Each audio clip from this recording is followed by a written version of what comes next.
सात भाऊ आणि एका बहिणीची करुण कहाणी आज आपण ऐकणार आहोत. भावांनी बहिणीला मारून खाल्ले.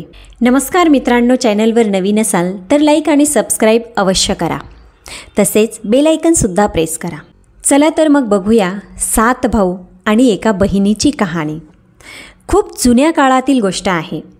एक छोटेसे खेडेगाव होते आणि तेथे एक परिवार राहत होता. त्या परिवारात 7 मुलं आणि एक मुलगी होती. त्यांचे आईवडील मात्र हे जग सोडून गेले होते. म्हणून लहान वयातच मुलांनी घराची जबाबदारी सांभाळली. सुरुवातीला त्यांनी फार कठीण आणि दुःखी दिवस काढले.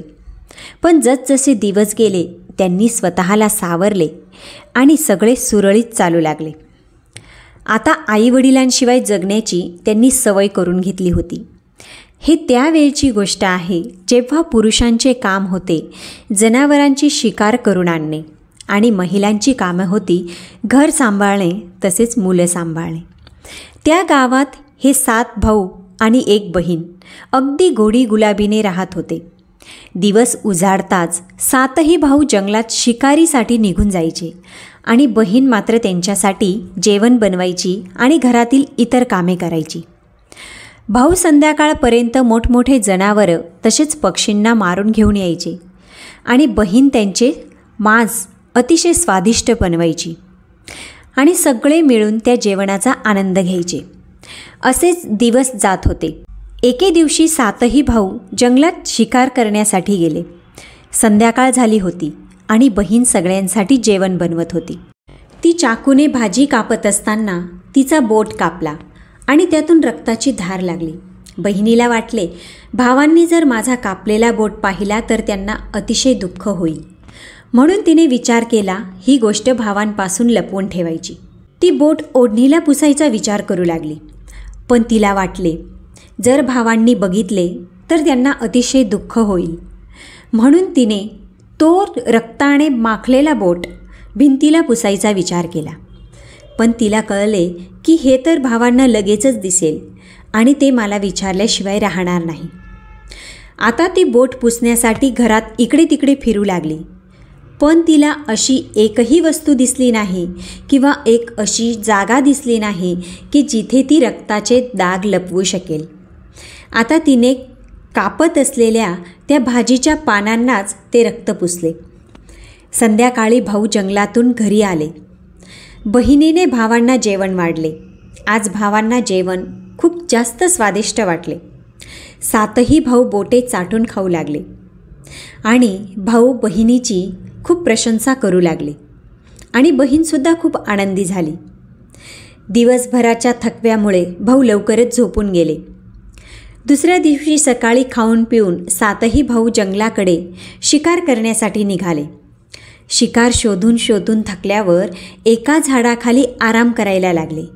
आता बोलता बोलता 7ही भाऊ रात्रीच्या जेवणाविषयी परत बोलू लागले की काल रात्री जेवण त्यांनी केले तेवढे स्वादिष्ट जेवण त्यांनी आजपर्यंत नाही खाल्ले. सगळ्यांनी नक्की केले आज घरी जाऊन याविषयी बहिणीला विचारायचे की भाजीमध्ये असे काय टाकले होते. संध्याकाळी भाऊ घरी आले आणि बहिणीच्या स्वयंपाकाचे कौतुक करत विचारू लागले. बहिणीला सांगायची इच्छा नव्हती पण तिला वाटत होते त्यांना जर कळले की माझा बोट कापला आहे तर सगळे भाऊ दुःखी होतील. म्हणून ती म्हणाली, नाही दादा, नवीन काहीच नाही, जसे रोज बनवते तसेच बनवले होते. आता भाऊ म्हणाला, नाही छोटी, आज तुला सांगावेच लागेल की आमच्या बहिणीने एवढे स्वादिष्ट जेवण कसे बनवले. तुला माझी शपथ आहे. आता बहिणीला खरे बोलावेच लागले. तिने हळू आवाजात सांगितले की माझा बोट कापला होता. रक्ताची धार लागली होती. तेच थोडेसे रक्त त्यात पडले. मला वाटले तुम्हाला समजेल तर तुम्हाला खूप दुःख होईल. हे ऐकून बाकी 6 भावांच्या मनात क्रूर भावना जागी झाली आणि विचार करू लागले हिचे थोडेसे रक्त एवढे स्वादिष्ट आहे तर हिचे मांस किती स्वादिष्ट असेल. रात्रीच्या जेवणानंतर 7ही भाऊ झोपायला गेले. आता परत भावांमध्ये तेच बोलणे सुरू झाले. जर बहिणीच्या रक्ताचे थोडेसे थेंब एवढे स्वादिष्ट आहेत तर तिचे मांस किती स्वादिष्ट असेल. आता 6ही भावांनी कट रचला की बहिणीला मारून तिचे मांस खायचे. सगळ्यात लहान भावाला आपल्या मोठ्या भावांचे असे बोलणे अजिबात आवडले नाही. तो बहिणीचा जीव वाचवण्यासाठी तळमळू लागला. आता तो एकटा समोरासमोर विरोध करू शकत नव्हता, कारण 6 भाऊ एकीकडे आणि तो एकटा एकीकडे झाला होता. आता जंगलात गेल्यावर भावांनी विचार केला, बहिणीला गोड बोलून गावाबाहेर न्यायचे आणि तिच्यावर वार करून तिला मारून टाकायचे आणि तिचे मांस खायचे. दुसऱ्या दिवशी मोठ्या भावाने सांगितले, छोटी, तू आता लग्नायोग्य झाली आहेस, त्यामुळे मी तुझ्यासाठी एक छानसा मुलगा शोधला आहे. आज आपण त्याला बघायला जाणार आहोत, म्हणून तू मस्त तयार होऊन आमच्याबरोबर चल. बहिणीला खूप आनंद झाला आणि लगेचच ती भावांबरोबर जाण्यासाठी तयार झाली. चालता चालता जेव्हा ती थकली तेव्हा तिने विचारले की दादा, माझे सासर अजून किती दूर आहे? मोठा भाऊ म्हणाला, बस थोड्या वेळातच आपण पोहोचू. भावाने थोड्या दूरवर बोट दाखवत म्हणाला, ते बघ तुझे सासर, जेथे तू राज करशील. आता ते एका मोठ्या झाडाखाली पोचले आणि मोठ्या भावाने लहान भावांना आज्ञा दिली बहिणीला दोराच्या सहाय्याने झाडांना बांधण्यासाठी. आता भाऊ तिला झाडाला बांधू लागले. बहीण असहाय्य होती. भावांची अशी हैवाणीयत बघून ती थरथर कापायला लागली आणि परमेश्वराची प्रार्थना करू लागली, हे देवा, माझे रक्षण करा. माझे भाऊ मला जीवे मारायला उठले आहेत. यांच्यातून एकही असा नाही ज्याला माझ्याविषयी दया वाटेल. बहिणीचे बोलणे ऐकून 7वा भाऊ व्याकुळ होऊ लागला. तिचा आक्रोश बघून तो आतल्या आत तळमळायला लागला. मोठ्या 6 भावांचा विरोध करण्याची हिंमत तो नाही करू शकला. बहिणीला भावांनी झाडाला बांधले आणि मोठ्या भावाने सगळ्या भावांना एक नंतर एक बहिणीवर वार करण्याचा आदेश दिला. जेव्हा भाऊ तिच्यासमोर शस्त्र घेऊन उभा झाला तेव्हा बहीण हात जोडून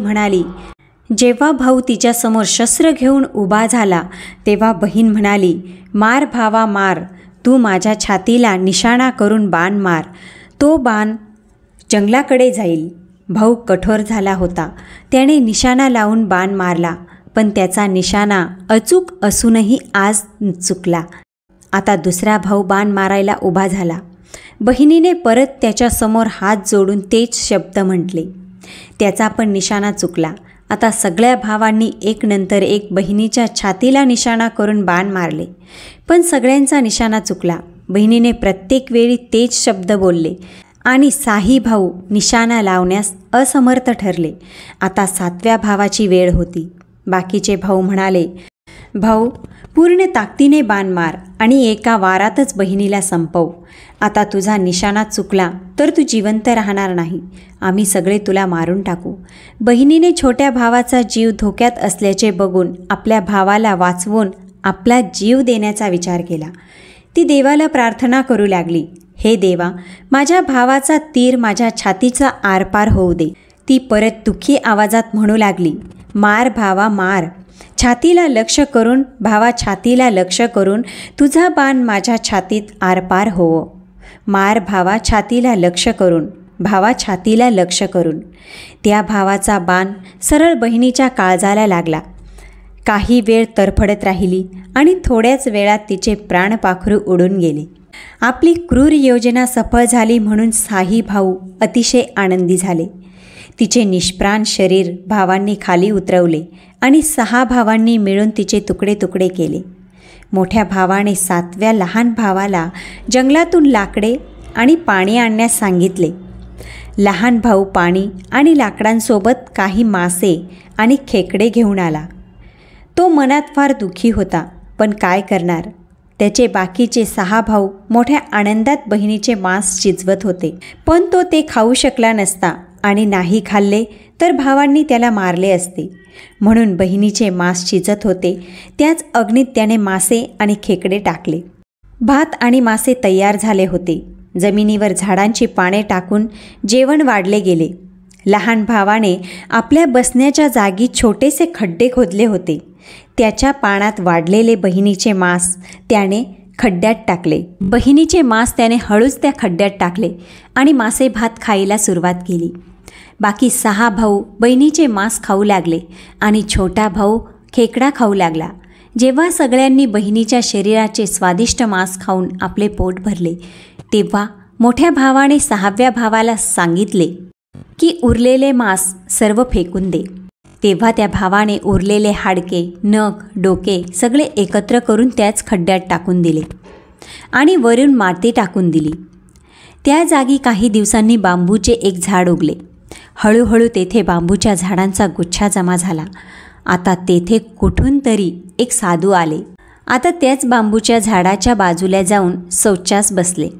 त्याच वेळी अचानक अदृश्य असा आवाज आला, साधूजी दुर्गंध येत आहे. वारंवार तेथून असा आवाज यायला लागला. साधूने ते फटाफट ती जागा स्वच्छ केली आणि तेथून एक बांबू कापून घेतला आणि आपल्यासोबत घेऊन गेले. आता त्या बांबूतून त्यांनी सुंदर अशी बासरी बनवली. ती बासरी वाजवत लोकांच्या दारात जाऊन दिवसभर भिक्षा मागायचे आणि लोकांना उपदेश द्यायचे. एकदा भिक्षा मागण्यासाठी तो संत त्याच गावात मोठ्या भावाच्या दारात पोचला.